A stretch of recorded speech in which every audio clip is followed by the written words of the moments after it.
Olá, tudo bem? Meu nome é Israel Medeiros, eu sou analista político aqui da Fato Inteligência Política. Eu estou aqui hoje com a presença do ilustríssimo deputado Paulo Teixeira, do PT de São Paulo, e comigo nessa conversa está também o nosso sócio, Rafael Favete. Tudo bem, Favete? Tudo bem, Israel? Tudo bem, deputado? Bom, então vamos lá, deputado. A gente gostaria de falar sobre como tem sido essas conversas para o governo Lula, o eventual governo Lula. Como é que estão as conversas pela campanha, né? Para a gente saber como é que está realmente esse cenário. Que o senhor pode começar contando para a gente?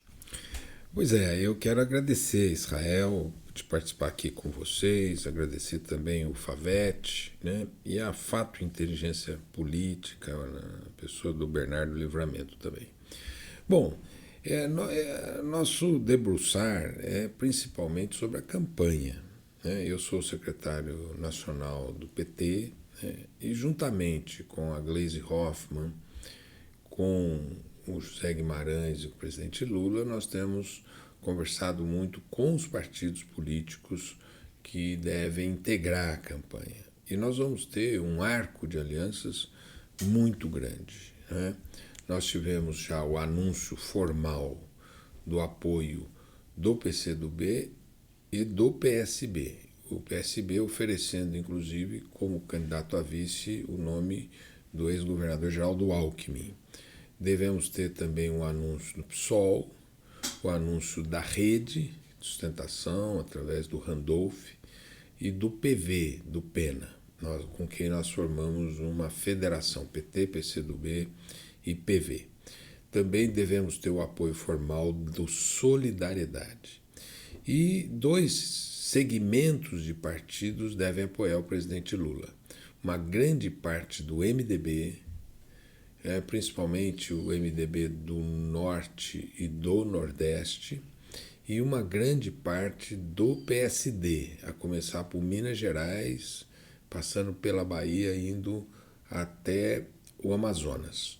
Então, vai ser uma grande frente de partidos e de segmentos partidários que estão apoiando o presidente Lula. Eu creio que todos esses apoios devem confluir ali para o dia 4, 5 e 6 de junho, quando ele vai lançar a sua pré-candidatura.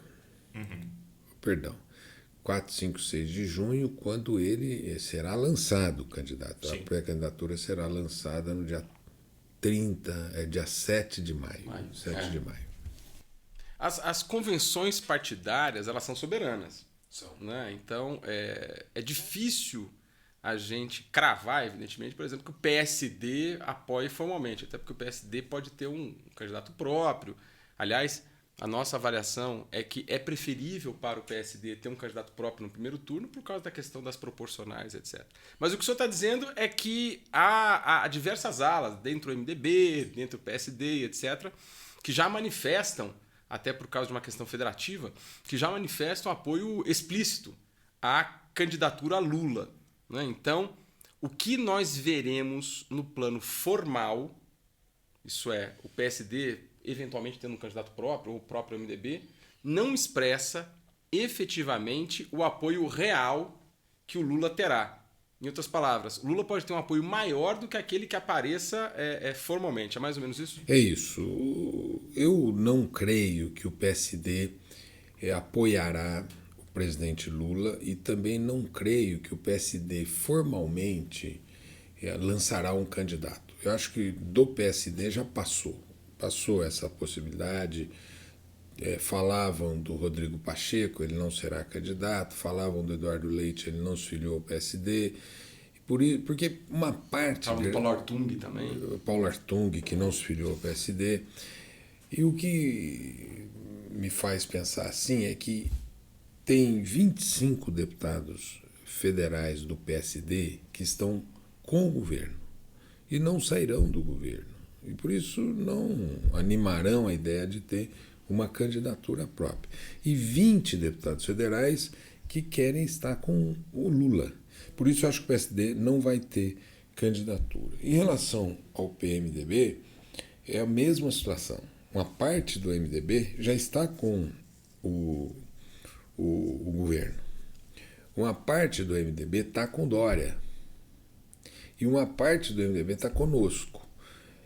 Eu acho que vai acontecer no MDB é que uma certa hora eles vão ver que não houve, que a candidatura da Tebet não decolou.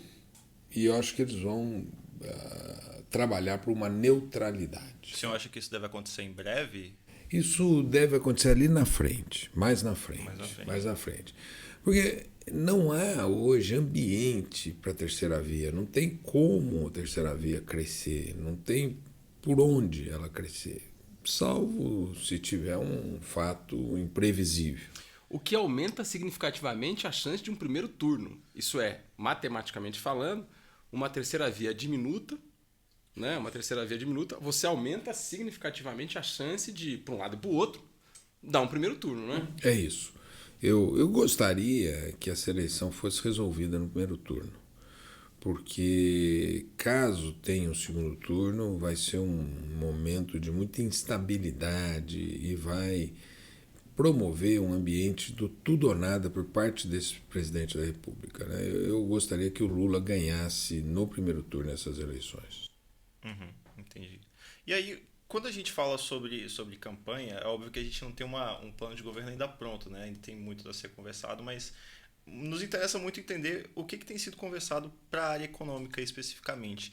O que a gente pode esperar, por exemplo, de revogação de medidas do governo Bolsonaro? O presidente Lula, inclusive, já falou sobre revisitar algumas dessas reformas que foram feitas. E do governo Temer também. E do governo Temer, importante. E como é que o senhor vê isso? O senhor acha que realmente é possível revogar algumas dessas medidas? Quais seriam as principais aí? Inicialmente, é importante dizer que o PT está conversando com todos os segmentos que têm grande importância na economia brasileira, né? Essas conversas estão sendo feitas pelo presidente Lula, estão sendo feitas juntamente com o Aloysio Mercadante, estão sendo feitas pela Gleisi Hoffmann, e assim eu acho que ouvir os segmentos econômicos tem sido uma prática e uma lógica importante, como também tem ouvido os sindicatos, os segmentos relacionados à classe trabalhadora, né? Bom, o que eu creio é que são mudanças que precisam de quórum constitucional. Então, você tem que abrir esse debate sobre a legislação trabalhista e você tem que abrir o debate sobre a legislação previdenciária.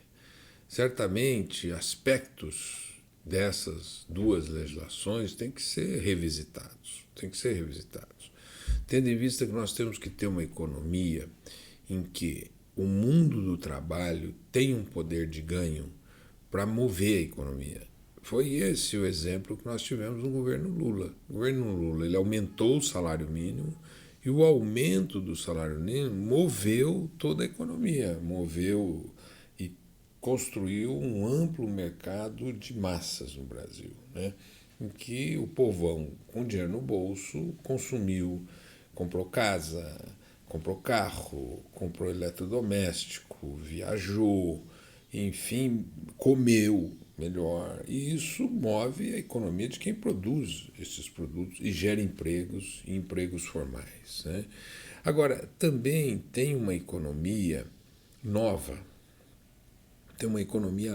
que é essa economia do teletrabalho, dos aplicativos.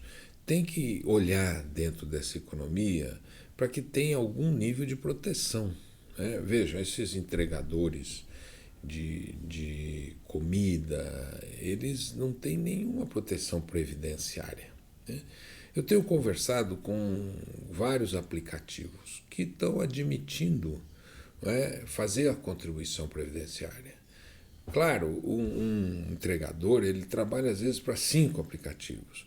Então você teria que ter uma maneira de apropriar do tempo que ele trabalha para cada aplicativo e aí esse aplicativo fazer a contribuição previdenciária proporcional ao tempo que esse entregador trabalha para esse aplicativo. Mas nós não podemos conceber uma economia que o menino está trabalhando como entregador com 20, 25 anos E quando ele tiver 65 anos, ele não vai ter uma proteção previdenciária, né? E isso, daqui 40 anos, o Estado vai lhe pagar um recurso, que pode ser do benefício de proteção continuada. Então, de toda forma, o Estado vai ter que ter uma atenção a ele do ponto de vista previdenciário ou da Seguridade Social, como também uma atenção à saúde dele. E isso importa que essas pessoas tenham um vínculo formal com a Previdência para ter uma proteção previdenciária. Se essa pessoa sofre um acidente, ele tem que ter um seguro, porque ele vai parar de entregar, ele tem que ter um seguro de acidente, né?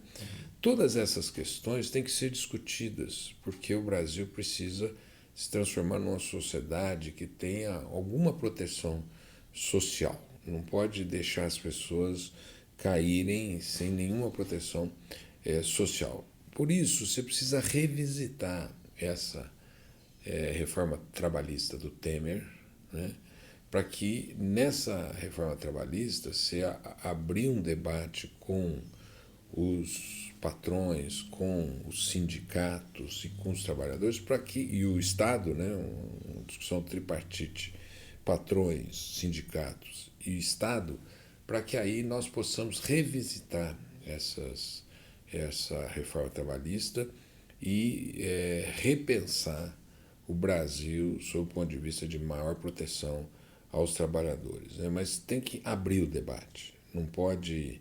Eu acho que o que o Lula vai fazer é abrir o debate, chamar os dois segmentos e a mesa restabelecer uma negociação para diminuir a precariedade, aumentar a proteção e também gerar um mercado de trabalho consumidor mais forte no Brasil, né? Sobre a reforma da Previdência, também revisitá-la, porque o que aconteceu na reforma da Previdência? Quando você estabelece uma idade mínima de 65 anos, você trata igualmente desiguais. Você trata quem começa com 30 anos e vai até 65 anos, e essa pessoa cumpre um período de 35 anos de trabalho, de contribuição, 35 anos de contribuição. Mas você trata igualmente a pessoa que começou com 12, que vai até 65 anos. Essa pessoa certamente trabalhou em trabalhos insalubres, trabalhos duros. Ela não tem mais condição física para chegar nos 65 anos, né? Você tem que revisitar essa situação, porque não é justo você tratar igualmente desiguais, né? Quem começa com 30 num trabalho de escritório, você tratar igualmente com quem começa com 12 anos capinando na roça, né? Isso precisa ser revisitado, mas também você tem que pensar o equilíbrio previdenciário. Como é que você estabelece o equilíbrio previdenciário? Como é que você financia a previdência social, né? Tudo isso eu creio que o presidente Lula deva abrir uma mesa de debate e negociação envolvendo o tema de uma nova legislação trabalhista e o tema de uma nova legislação previdenciária. Aliás, sobre a questão previdenciária, é importante a gente relembrar que o presidente Lula fez uma reforma previdenciária, aliás, na época foi bastante discutida, né? A presidente Dilma tentou fazer uma reforma previdenciária dela e depois o presidente Michel Temer colocou a dele, que acabou sendo votada somente depois, somente agora, no atual governo Bolsonaro. Em outras palavras, previdência parece ser um problema recorrente no mundo inteiro, né? Então, a sua perspectiva que você traz agora, ela é um pouco, vamos dizer assim, diferente nas palavras daquilo que se fala sobre um eventual governo PT e reforma da Previdência. Explico. O que se fala muito é que o PT vai voltar a um ponto anterior. A sua perspectiva que você está colocando aqui agora é que não. É que, na verdade, há uma necessidade de rediscussão da Previdência que é eterna. Eu acho que todo presidente que chega vai ter sempre o problema da Previdência nesses termos, né? Então, Você vê assim também, quer dizer, o que você está trazendo aqui nesse microfone agora é uma visão natural do problema da Previdência, que é um problema no mundo inteiro, e não necessariamente o que está sendo, pelo menos, divulgado, né, pela imprensa, é de que o PT vai pegar a reforma da Previdência e vai dizer assim, está revogada esta emenda constitucional, volta ao status quo. Né? Não, eu acho que nós temos que nos afastar dessas duas perspectivas. Na reforma trabalhista, de voltar para a velha CLT. Nós temos que ter uma legislação trabalhista condizente com os novos tempos, com a mudança no mercado de trabalho e, evidentemente, protegendo a todos e todas. Né? E do ponto de vista previdenciário, nós temos que ter um debate previdenciário que estabeleça um novo marco previdenciário no Brasil. Você lembrou bem, Favete, do presidente Lula, quando ele fez a reforma previdenciária ali no começo do seu governo, em 2003, 2004, isso, que ele foi duramente criticado pelos segmentos sindicais. É isso, não? Perfeito. O que demonstra que nós vamos ter sempre responsabilidade com o país, sempre vamos ter responsabilidade com o orçamento público, com as gerações futuras. Nós não podemos fazer algo irresponsável. E todos nós sabemos disso. O presidente Lula foi um presidente que se caracterizou por uma enorme responsabilidade no trato da coisa pública. No seu governo, a dívida pública diminuiu. No seu governo, ele pagou o FMI. No seu governo, ele fez um superávit fiscal imenso. Ele, portanto, sempre teve um olhar muito responsável para a economia, né? Não agir com precipitação, não agir de maneira a não ter responsabilidade, não agir jogando para a torcida, mas ele sempre jogou numa perspectiva responsável. E eu acho que é esse o que vai acontecer ali nessas duas reformas e na economia como um todo. Agora tem um tema espinhoso para o PT, que é o serviço público. A reforma administrativa ela seria uma sequência da reforma previdenciária. E na reforma previdenciária de Bolsonaro, ficou claro o não toque em relação ao servidor, né? Especialmente militares, que ficaram de fora da reforma da Previdência. E quem estuda a Previdência, quem faz as contas de Previdência, aponta sempre o dedo para o quesito serviço público na cauda do tempo. Né? Isso é, as reformas que já foram feitas para o serviço público parecem que, especialmente para militares e outros setores, parece que elas não são suficientes para aguentar o rojão do futuro. Né? Como o PT, especialmente um governo Lula, vai enfrentar uma questão que deve ser enfrentada, eu acho, de frente, assim, sem medo. Né? Como vai fazer isso? Ou é um ponto de honra do partido não discutir essa questão? Como é que o PT vai tratar essa questão do serviço público em relação à Previdência e uma eventual aí, nova questão de reforma administrativa, mas especialmente Previdência?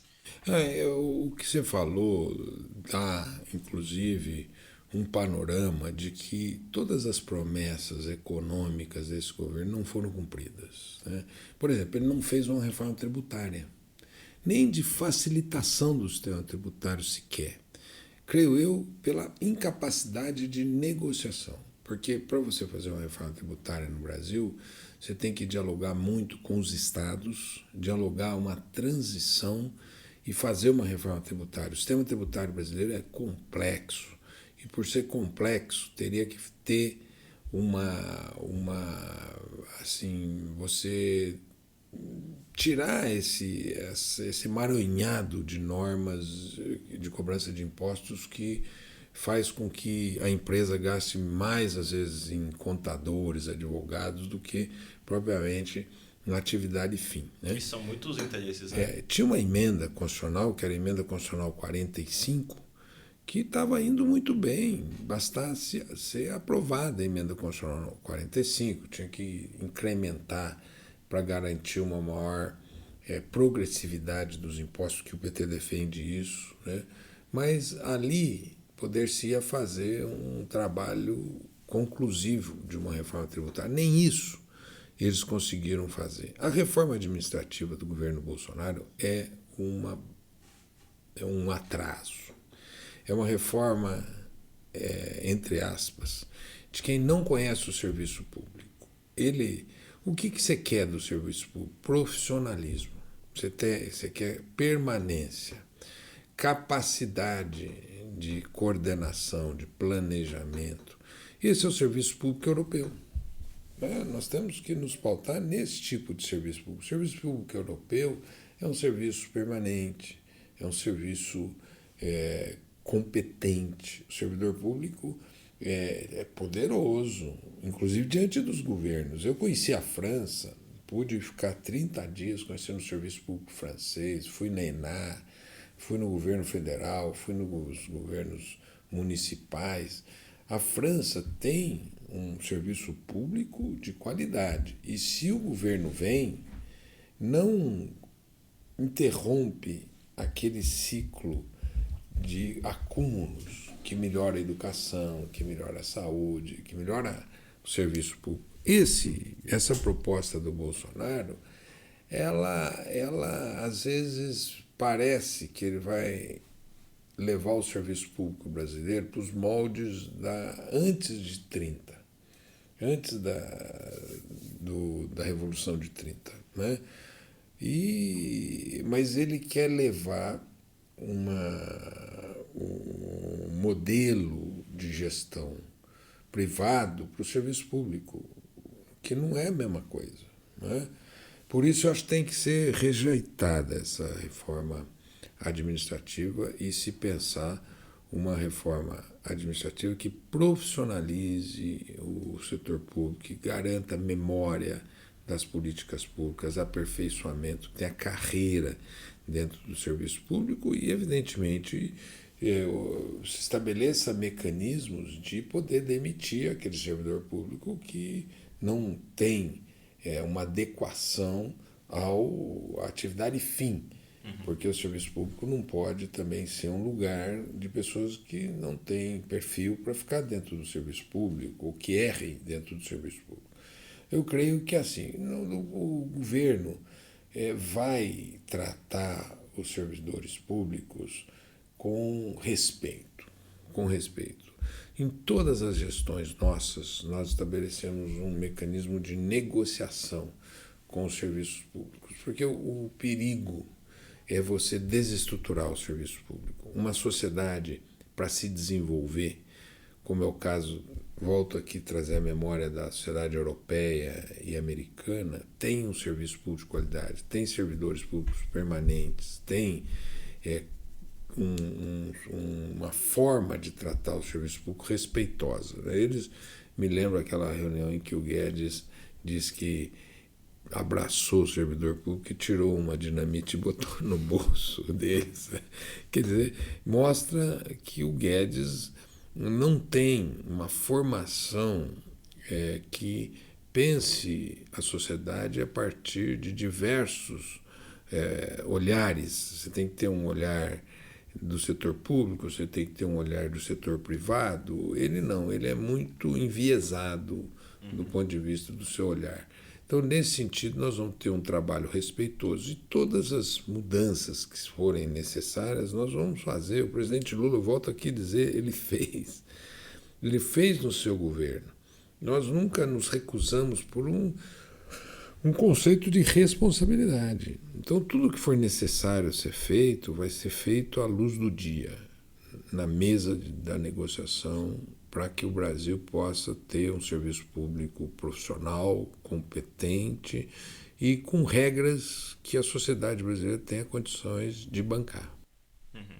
Quando a gente fala sobre reformas, discussão de reformas, a gente fala necessariamente do Congresso.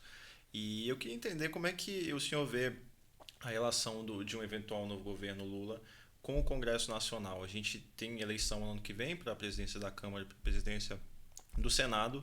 E como é que o senhor vê, por exemplo, o nome de... O Rodrigo Pacheco já está se colocando como pré-candidato à reeleição no Senado Federal. E como é que fica? O senhor acha que é um perfil bom para a conversa? O senhor acha que a gente poderia falar sobre eleger um outro nome para essas duas casas no ano que vem? Pois é, eu tenho muito respeito pelo Rodrigo Pacheco. Nós somos colegas na CCJ, eu tenho muito acesso a ele.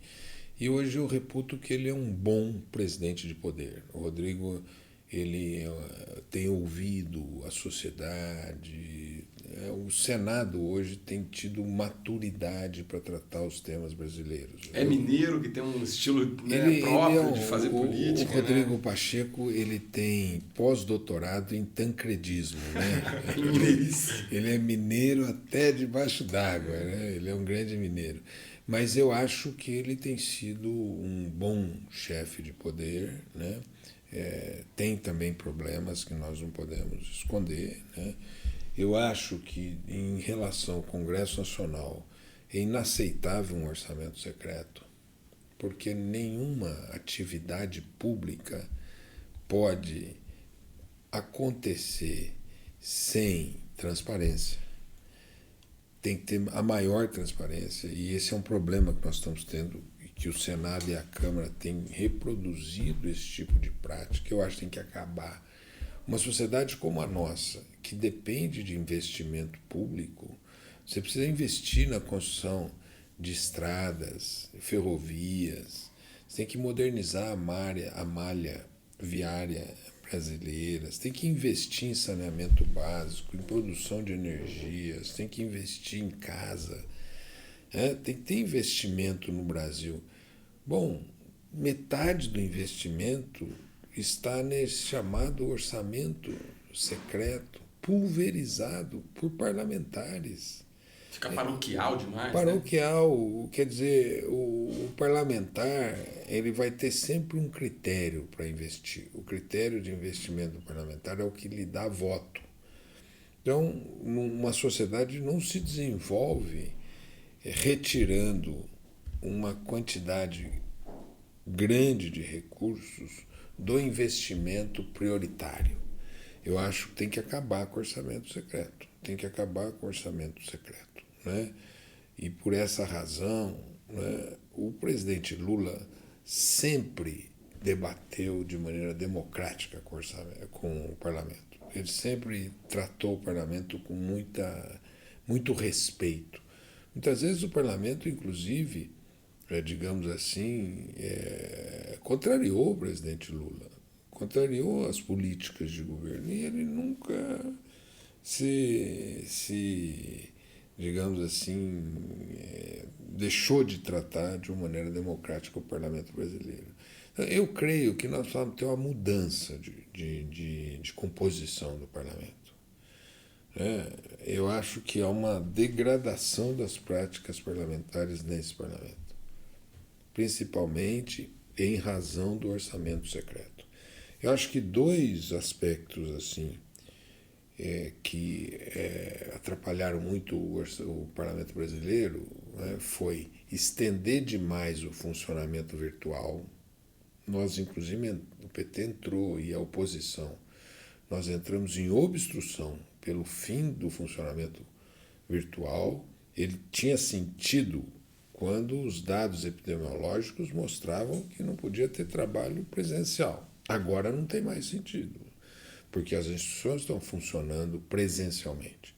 Então o parlamento tem que voltar a funcionar presencialmente. Mas eu acho que o Arthur estendeu demais o trabalho virtual, passando matérias muito complexas nesse período, porque lhe foi conveniente estender o trabalho virtual para ter maioria para passar essas matérias. Não, o parlamento é presença, parlamento, a oposição tem os instrumentos de obstrução, o sujeito fica com sono à noite, vai para casa, a oposição tem que ficar acordada, segurando a onda, então tem que ter funcionamento presencial no parlamento. E a segunda coisa, tem que acabar o orçamento secreto.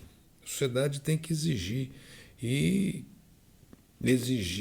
que todo parlamentar tenha os seus atos conhecidos pela sociedade, né? Tem parlamentares que já distribuíram 500 milhões em 3 anos. Ora, isso é inaceitável, porque está faltando dipirona nos hospitais brasileiros.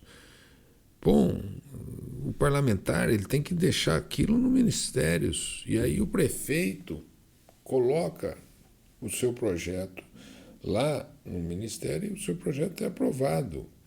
Deputado, pelo mérito. essa questão que o senhor está trazendo, nós avaliamos aqui na nossa casa que talvez seja um dos maiores problemas da coalizão caso o Lula venha a ser eleito, que é essa relação com o parlamento, em especial com o RP9 e etc. O desfazimento disso, claro, ele pode se dar até por pressão popular, como o senhor está dizendo, mas é difícil nós chamarmos passeatas para isso. É difícil a gente pensar que você vai ter uma pressão popular para isso. Então, ou se dá através do judiciário, que meio que começou, né? A ministra Rosa Weber, ela deu aquela liminar, né? Depois o judiciário chegou a dar uma retomada, ou é feito por dentro do parlamento. Como o investidor vai olhar e vai dizer assim, o parlamento vai abrir, que é um poder para o parlamento. É um poder para os seus colegas, né? Isso é um poder para o deputado, para o parlamentar, etc. O senhor está dizendo que é contra. O PT é contra. Mas a oposição é contra. A maioria do parlamento talvez não seja, né? Mas aí, como Favete, desfazer esse nó que parece estar bem atado aí? Aí, Favete, eu quero começar pelo lado oposto, né? Eu acho que o investidor deveria ter preocupação com o orçamento secreto. Porque ele quer investir num país que dá certo. Ele quer investir num país que cresça, num país que dê resultados. O orçamento secreto é um dos elementos que impedem o crescimento, que impede o investimento, que impede a utilização correta do dinheiro. Né? Em segundo lugar, eu dizer isso, não são todos os parlamentares que recebem esse orçamento secreto. Aliás, eu não recebo e não quero receber. E quero o fim desse procedimento espúrio. Terceiro, eu acho que a população brasileira deve, mais ou menos, saber quem está e quem não está. Tá certo? E devia rechaçar esses parlamentares nas urnas. Então, existe ainda um mecanismo preventivo para você corrigir isso. E quarto, o presidente Lula já deu clareza sobre a sua posição em relação ao orçamento secreto. Ele já disse que não aceitará esse tipo. O orçamento, quem faz o orçamento é o Legislativo. O Legislativo recebe a proposta orçamentária do Executivo, aprova o orçamento e quem o executa é o Executivo. O que está acontecendo é que o Executivo manda o orçamento, o Legislativo aprova e executa o orçamento. Não é função do Legislativo em nenhum lugar do mundo executar o orçamento. Hoje o orçamento é executado na mesa do Arthur Lira. O deputado chega lá e fala, olha, me dê tanto, me dê aquilo, uma distribuição que perde a noção do conjunto. Eu fico pensando o seguinte, por que o Brasil não tem trem de alta velocidade que ligue, por exemplo, São Paulo ao Rio de Janeiro, a Belo Horizonte, que ligue as capitais do Nordeste? Porque falta investimento. Por que a gente não pode ter uma maior presença de trens para carga? Nós somos um país exportador de commodity, que sai a soja lá do Mato Grosso e às vezes ela sai lá para Manaus ou sai aqui no Porto de Santos de Paranaguá. Por que nós não temos mais transportes por trilhos, por dutos, e temos um problema tão grande do transporte? Porque nós ainda estamos num período daquilo que foi projetado ali pelo Juscelino. Né? Uhum. Nós tínhamos que mudar o modal de transporte. O Lula conseguiu viabilizar muito o transporte por trilha, mas tínhamos que dar um salto. Né? E agora os parlamentares distribuindo para construir praça, para asfaltar rua. Já você vai ter que asfaltar uma rua 5 vezes.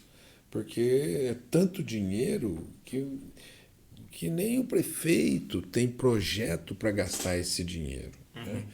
E também, vamos falar a verdade, isso gera uma opacidade essa que já você vai revelar problemas graves de corrupção. Então, eu acho que o presidente Lula ele, ao dar clareza, ele está dizendo para os parlamentares, olha, depois não venham me pressionar por algo que eu já te disse que eu vou modificar. Outro dia um parlamentar me disse, olha, eu já distribuí 500 milhões esses 3 anos. Um volume de dinheiros para um parlamentar. Ele falou, mas eu sei que vai acabar. Então, os parlamentares que se elegerem, mesmo aqueles que estão envolvidos no orçamento secreto, sabem que vai acabar.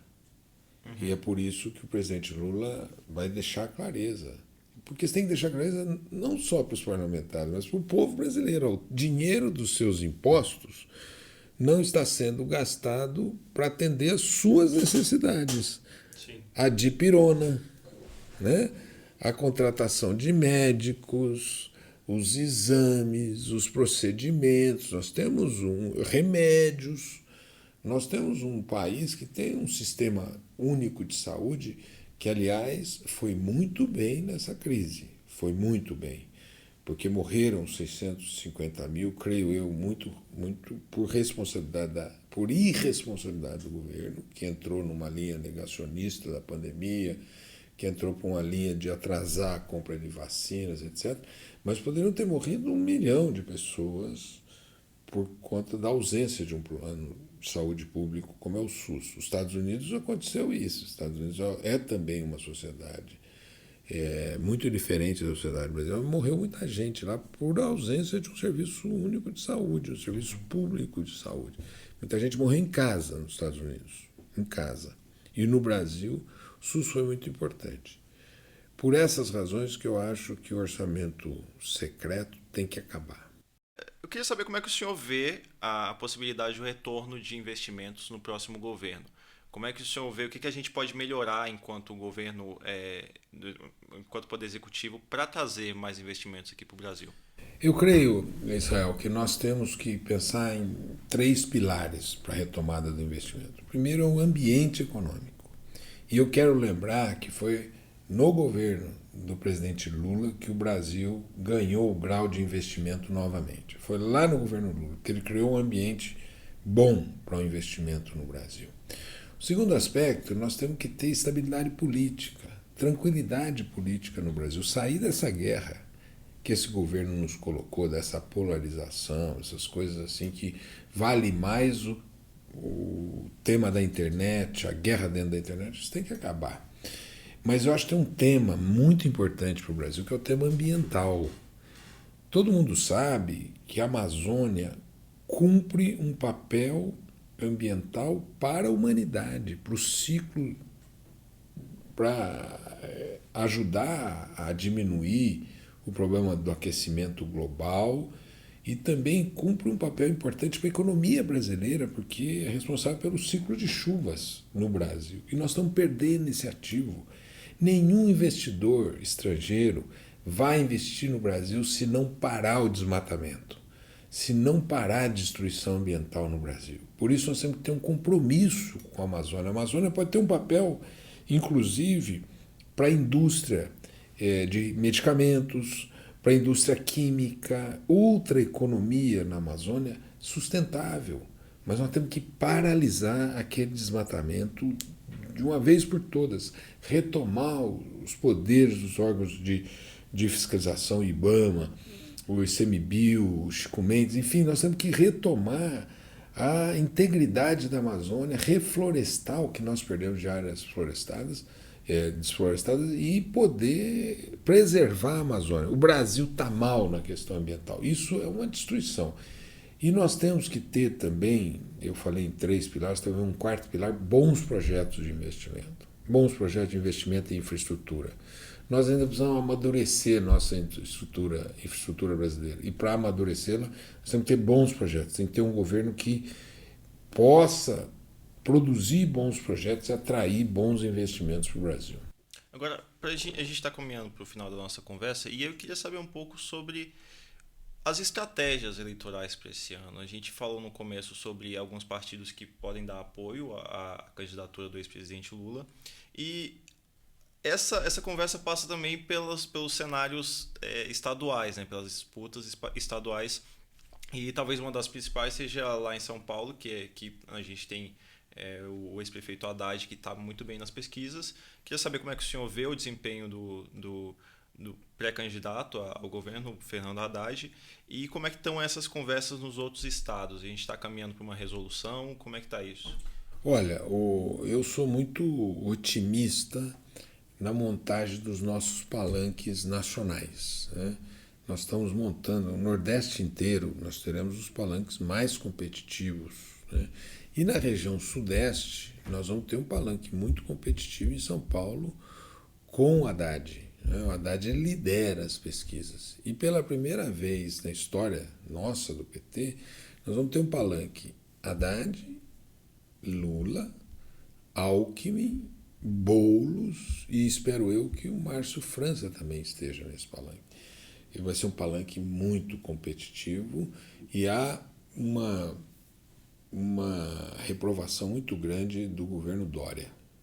Por isso eu acho que a polarização pode nem ser com o governador, mas pode ser com o representante do governo federal lá.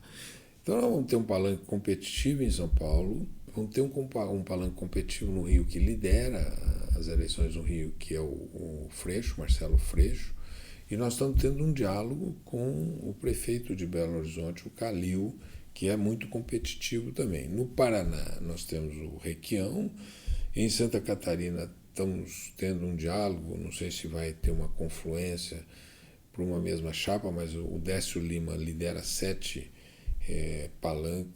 partidos no seu palanque e o Dário Berge também. E no Rio Grande do Sul tem um diálogo lá envolvendo PT, PCdoB, PSB. Nós estamos com palanques fortes no Brasil, aonde dá para ter palanques fortes, né? Tem parte do Brasil que o Lula vai ter voto, mas os palanques estaduais serão os mais diferentes possíveis. Então estão indo bem nesse quesito das campanhas estaduais. O presidente Lula começou a sair, ele foi já para o Paraná, teve 2 eventos muito grandes no Paraná. Ele foi para o Rio de Janeiro, passou uma semana no Rio de Janeiro, foi um sucesso total. Naquela semana no Rio de Janeiro, ele teve na UERJ, teve no aniversário do PCdoB, teve com os artistas, né? Aliás, o mundo artístico, ele está quase todo, né? Grande parte do mundo artístico está com Lula, né? No Rio de Janeiro, grandes expressões. Esteve na Bahia, um evento muito forte na Bahia, e agora teve aqui em Brasília com os indígenas, né? Com as nações indígenas aqui. Talvez o Bolsonaro tenha comprado um cocar para mostrar alguma identificação com os segmentos indígenas, porque todos eles estão com Lula, né? Por isso, a ideia agora é viajar. O Lula vai para o interior de São Paulo, vai para o norte e deve ter uma agenda muito forte de candidatura. Ele passou a se liderar nas redes, ele tem melhor desempenho que o atual presidente, ainda que o atual presidente tenha a máquina de comunicação, mas nós não temos o que o presidente tem e não queremos ter, que é uma máquina de fake news. Ele mente de manhã, de tarde e de noite. Nós não queremos ter isso. Até porque nós achamos que a sociedade brasileira amadureceu muito de 18 para cá e pôde entender como separar o joio do trigo. Foi uma vivência importante, como nos Estados Unidos teve também uma vivência muito importante que elegeu esse atual presidente, né? Na Europa também, eu acho que a Le Pen vai perder na França e o Macron vai ganhar na França, na Alemanha o SPD ganhou. Enfim, eu acho que o Lula eleito vai ser uma grande notícia para o Brasil, para a América Latina, para o mundo, porque o Lula é uma liderança reconhecida mundialmente, né? O Lula, para mim, está se parecendo muito, são histórias distintas, são histórias muito diferentes, eu não estou dizendo enquanto histórias, mas enquanto lideranças. Ele tem hoje ele se parece muito com o Mandela. No sentido de apaziguar apesar de estar dentro da polaridade, no sentido dele disseminar a polaridade mesmo estando dentro dela, né? Não, o Mandela teve essa pegada, dissipar, né? A polaridade ela é política, mas não é o clima que o Lula vai alimentar no seu governo. O Lula é um pacificador, né? E ele pacifica por políticas públicas também, ele pacifica pelo jeito dele fazer. É muito difícil assim as pessoas odiarem o Lula. Eu já vi empresários que apoiam esse atual governo que falam, eu não quero conversar com o Lula. Eu falo, mas por que você não quer conversar? Eu falo assim, porque o Lula me convence. Então ele é muito sedutor. E o Lula não é o cara da guerra, é um cara da paz. E eu acho que ele vai apaziguar esse país, conduzindo bem o país, conduzindo bem a sua economia, conduzindo bem a política e a sociedade brasileira para um outro patamar, né? Patamar distinto desse governo. Por exemplo, o tema da economia vai muito mal. Os indicadores econômicos estão muito ruins, do desemprego, do desalento, da diminuição do poder de compra, do controle da inflação, né, dos preços. Eles estão, nesse final de governo, tentando construir uma bandeira político-eleitoral no preço do gás e da gasolina, mas foram 3 anos de muito sofrimento. Então, esse governo vai mal. Eu não conheço os projetos estratégicos desse governo, porque eles não construíram, eles não se debruçaram sobre novos projetos. O que esse governo está fazendo é terminando obras iniciadas no governo Lula, Dilma e o governo anterior. Ele não produziu nada de novo, né? E acho que o Lula tem uma visão de longo prazo e por isso vai ser um presidente apaziguador. O Lula é isso, né? Ele é um cara que conversa com todo mundo, que se dá bem com as pessoas, não é um sujeito raivoso. Ele não guarda raiva, ele guarda um amor pelo povo brasileiro. Eu acho que é isso que vai acontecer. E não tem quem não goste. Por exemplo, o Meirelles era um deputado federal do PSDB, dentro de uma enorme polarização. Ele convidou o Meirelles para ser o presidente do Banco Central. Presidente do Banco Central, né? Ele nem conhecia o Roberto Rodrigues da área da agricultura, chamou para ministro da Agricultura. O Furlan, ele não conhecia o Furlan, chamou para o Furlan como ministro da Indústria e Comércio, porque era um expoente da indústria brasileira, lá da Sadia, etc. Então o Lula ele tem uma capacidade de ver o Brasil na sua complexidade e dialogar com essa complexidade sem sectarismo, E eu acho que ele é uma pessoa que é muito generosa e dentro da sua generosidade poderá fazer um belo governo no Brasil. Maravilha. Bom, é isso então. Agradeço muito a sua presença aqui hoje, nobre deputado. Foi um prazer conversar com o senhor sobre esses temas tão importantes e as portas estão abertas para o senhor sempre que quiser voltar. Se eu quiser deixar uma mensagem para os nossos ouvintes. Eu quero agradecer essa oportunidade, né? E parabenizá-los, parabenizar o Fato Inteligência Política, parabenizar você, tão jovem, né? E aí já com uma cabeça muito boa, Bernardo Livramento, e esse grande advogado que tem se mostrado um advogado muito importante para esse país, que é o Favete. Obrigado, deputado. Então é isso, encerramos por aqui. Você que está nos ouvindo agora, você pode assistir esse vídeo pelo YouTube, a gente também está presente nas redes sociais e nas principais plataformas de áudio. Eu sou Israel Medeiros e me despeço por aqui. Até semana que vem. Tchau.